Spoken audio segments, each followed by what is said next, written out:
Madame la députée de Montarville, c'est bien vous qui allez prendre la parole pour votre formation politique, alors je vous la cède. Merci beaucoup, Monsieur le Président. Et permettez-moi également, au nom de ma formation politique, de saluer nos distingués invités.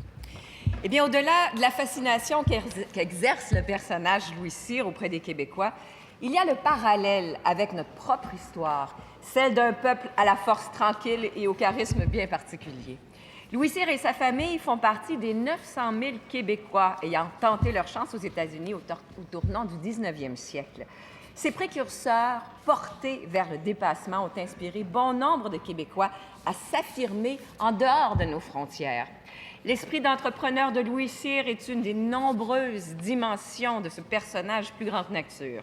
Ne sachant pas lire au début de sa vie d'adulte, s'amusant à faire des tours de force dès l'enfance, il s'est efforcé à vaincre ses propres limites en prenant des risques et en démontrant une très grande persévérance.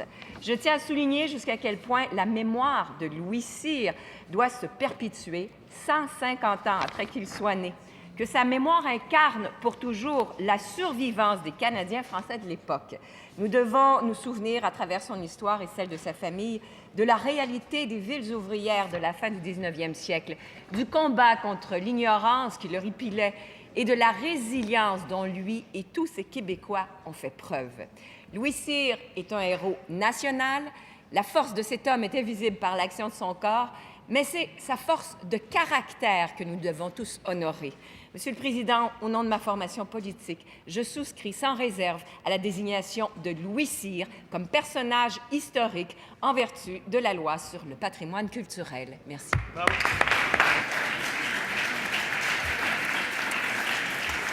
Alors, merci à vous, Madame la députée de Montarville.